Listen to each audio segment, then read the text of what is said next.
Dan McCready won't be the only retired Marine running for the 9th Congressional District, as former Mecklenburg County Commissioner Matthew Ridenour announced in a press release Wednesday that he was jumping in the race, saying that, quote, "It takes a Marine to beat a Marine."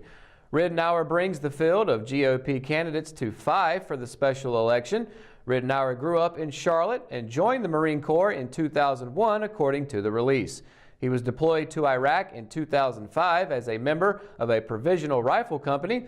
Ridenour was then elected to the Mecklenburg County Board of Commissioners in 2012. Dr. Dale McInnes said during a report to the Richmond County Board of Commissioners Tuesday evening that the new electrical lineman course at Richmond Community College just graduated its first class. 18 of the original 20 students completed the intensive 40-hour, 9-week course, and all graduates have been offered jobs. He added the college is working on solutions that are geared towards getting people to work quicker. A new class of 24 began this week, and there is a waiting list for those interested in attending the next class, which starts in June. The cost of the tuition and fees, according to McInnes, is approximately $900, and prospective students are required to pass a physical exam prior to beginning classes. The ages of students from the first class ranged from just out of high school to mid-30s, and the starting salaries were from $35,000 to $50,000. A band that recently lost a member will not be performing at the inaugural Epicenter Festival. Festival organizers announced on the Epicenter Facebook page Tuesday afternoon that all forthcoming Prodigy shows will be canceled with immediate effect. Keith Flint, dancer and vocalist for the band, was found dead in his home Monday following an apparent suicide over the weekend, multiple media outlets reported. Epicenter was to be the band's 5th stop on its 2019 North American tour, the first with dates in the U.S. in more than a decade, according to Consequence of Sound. The tour was set to kick off in Jacksonville, Florida, May 3rd at Welcome to Rockville in Florida, another festival from Epicenter promoter Danny Wimmer presents. Young visitors to Discovery Place Kids will get hands-on engineering experience this month as the museum centers activities on the theme Maker Madness. On Tuesdays and Thursdays, kids will be able to design circuits using Play-Doh and a conductor as they explore electricity and conductivity. The lab activity for Wednesdays and Fridays will mix science and art using salt and watercolors to learn about absorption. Those who come on the weekends will have the opportunity to build a catapult, a simple machine that's been around for centuries, to hurl different objects around the room. There will also be daily science shows in the lab where visitors can predict, observe, and experiment with different interesting topics. On St. Patrick's Day, the museum will celebrate the luck of the Irish, creating Blarney crafts in the studio.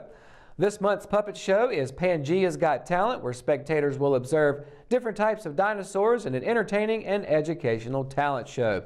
For more information about this month's events at Discovery Place Kids, call 910-997-5266.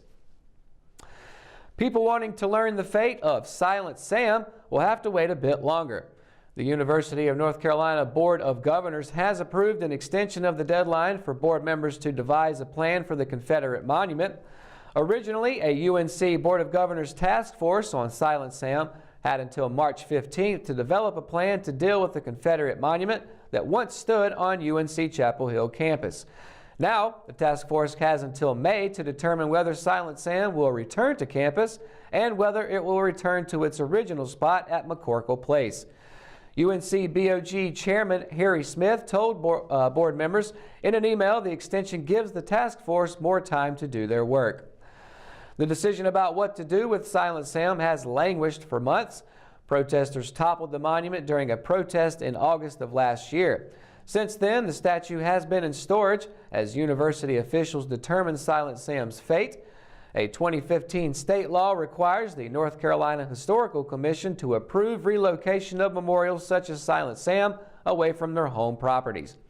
A proposal by UNC Chapel Hill officials to move the statue to a new historical center on the southern part of campus was rejected by the Board of Governors. UNC Chapel Hill Chancellor Carol Folt resigned abruptly in January, with many citing the uproar over Silent Sam as a big reason she departed. All right, we return. Kelsey has your Live at 5 weather report. Unfortunately, more rain seems to be on the way. We'll let you know how much and when right after the break. Willow Tree Antiques and Gifts is an occasional shop located at 122 South Hancock Street in Rockingham, North Carolina. We are open the first weekend of each month, Thursday through Saturday. We strive to offer unique selections of vintage, antique, handmade, and new goods. Each month we'll fill the shop with hand-picked home decor, furniture, and gifts. If you are looking for something out of the ordinary, then we're the place for you. You can find the shop dates and hours on our website at willowtreeantiquesandgifts.com. We would love to see you during our next occasional shop dates. At Richmond County Hospice, we strive to provide high-quality care to our patients and their families. Whether it's the incredible hospitality at the Haven House or from the comfort of your own home, you can count on Hospice to be there for you. We also offer monthly grief support groups, and our chaplain will be there to hold your hand in prayer. Through our amazing staff and our volunteers, Hospice has made difficult times easier for our community. Call the number on your screen if you feel that you or your loved one may benefit from our services. Richmond County Hospice. Peace, comfort, dignity. McNair Auto Sales is the place to buy your pre-owned car, truck, or van. To be the best, it takes big selection, friendly staff, and great pricing. We guarantee a no-hassle buying experience, and financing is available right on site. So come see us today. We're located at 1026 East Broad Avenue in Rockingham. And remember, with over 40 years of experience, you know McNair is the name you can trust. Today's Live 5 weather report is brought to you by Todd's Computers, and as you can tell from our office camera, it's a nice and sunny day. There's no clouds. It's cold, but the sun is there, but there's no guarantee it'll keep lasting. So tomorrow temperatures is actually going to be in like the 50s and 40s. It's going to be cloudy in most of these areas except for Raeford, as you can tell, is like the only yellow dot on the map. But of course, Fayetteville has a high of 53 with a low of 33. Lumberton high 54, low of 36, and of course Raeford, that singular yellow dot on the map, has a high of 44 and a low of 25. And of course going into Laurinburg with a high of 53 and a low of 35. Bennettsville 54 with a low of 37, and then closer to us with Southern Pines at high 51, low of 34. Ellerbe, of course, high 52, low of 35, and right as we're sitting right now, Rockham high 53, low of 35, and Wadesboro high of 53 and a low of 36. So tomorrow it's going to be a little bit warmer than it has been today and yesterday, but it will be cloudy with some sun, but there won't be any rain. But of course, the rain will be back on Friday with the 80% chance of it, with a high of 56 and a low of 45. So Thursday, tomorrow, it's going to be cloudy with a high of 53, low of 35, and then the rain will come back on Friday with 80% chance of that, with that 53 and a low of 44 or 45. And of course, Saturday, the rain will take a little bit of break, so it'll be cloudy with a little bit of sun, no rain, high 62, low 55, so it will be getting a little bit warmer. And then Sunday, it'll be 40% chance of rain, so the rain will be coming back again on Sunday, but the high will be 70 with a low of 51. So it'll be decently warm on Sunday, but there will be rain, so it's going to be whatever for the most part. And then Monday will be cloudy with a high of 67 and a low of 42. So it's going to be going on and off with the rain and the sun a lot, but at least the grass will grow. The grass is definitely going to be growing in time for spring. But of course, that's it for your Live 5 weather report. When we return, we've got your RO Sports Update, and it's coming up right after the break, so stay tuned. I'm Joey Bennett, Director of Cole Auditorium, and this is Emily Tucker from the Richmond County Chamber of Commerce, and we're here in the Cole Auditorium. We've got a whole new series of shows we're announcing for 2019, and we're very excited about who we're bringing to Richmond County. So, Joey, what do I have to look forward to?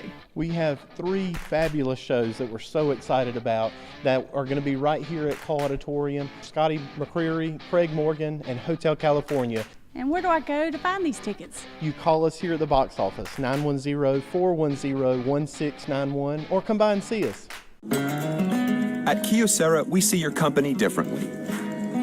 We see your documents, how they're accessed, what it takes to keep them secure, and how well your workflow is flowing. Kyocera helps your entire document infrastructure run more efficiently, securely, and cost-effectively. And what we see is an opportunity to integrate all of it.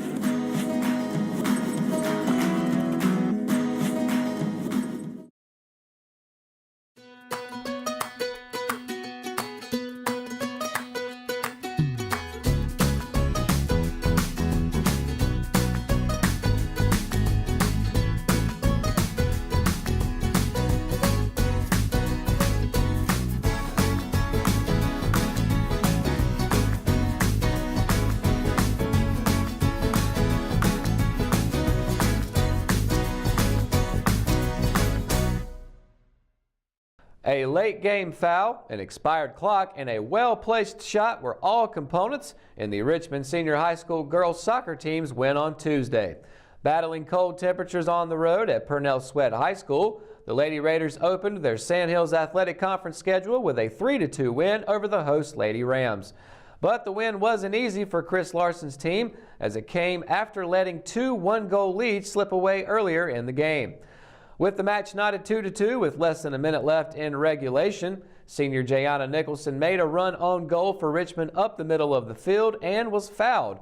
With the clock winding, the head official whistled play to a stop, indicating a free kick for Richmond just outside the 18-yard box. Junior defender Avi Lucero, Larson's go-to direct kicker, rushed to beat the clock but saw her attempt blown dead.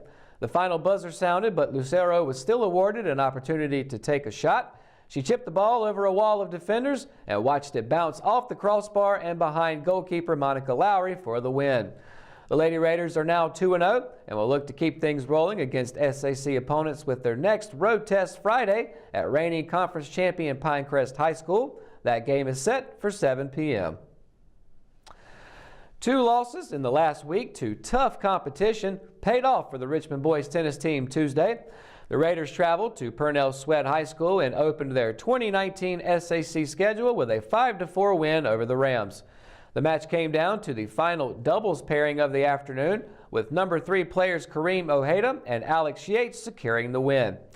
Head coach Patrick Hope noted he's seen improvement from his team through the first 3 matches, and Richmond's win put them in the win column after being swept by Union Pines High School twice. He also added that playing a tough Union Pines team had made his players build consistency heading into Tuesday's match. Richmond will now head to Pinecrest High School on Thursday to continue SAC play. The Patriots won the regular season conference title in 2018 with a 12-0 record. Reigning track champions Michael Smith and Alan Furr of Clinton are expected to be among those taking advantage of the free entry aspect of this week's annual Racers Appreciation Bracket Shootout at Rockingham Dragway. The event will crown champions on both Saturday and Sunday in Top ET, Foot Brake, and Junior Dragster categories. Rockingham Dragway was one of the first tracks to waive the entry fee beginning in 1994, when 700 racers showed up at the inaugural. Drivers only pay the basic admission fee. Adult admission is $35 for both days or $20 for Sunday only. Daily winners in Top ET will earn $2,000, with $1,000 to the Foot Brake champions and $150 to the Junior Dragster winners. Last year, Buddy Dial won both Top ET races, taking home $4,000, while Ricky Bullock and Furr won each day's Foot Brake race. Lane Morgan won Saturday's Junior Dragster class, with Zuccarelli winning on Sunday. The event signals the official start of the 2019 drag racing season and will feature early parking on Friday, with initial time trials beginning at 10 a.m. Saturday. The next major bracket race is the Top ET Challenge, paying $10,000 on March 29th, $20,000 on March 30th, and another $10,000 on March 31st. And that is going to do it for this edition of Live at 5. Of course, be sure to keep up with all the latest from the RO by going to richmondobserver.com or by downloading the free RO app for your Android and Apple devices. Be sure to tune in to Good Morning Sandhills, 6:30 to 8:30 a.m. Monday through Friday, and catch the RO Sports Show every Thursday, Friday, and Saturday. For the Live at 5 crew, I'm Matt Harrelson. Have a great night, Richmond County.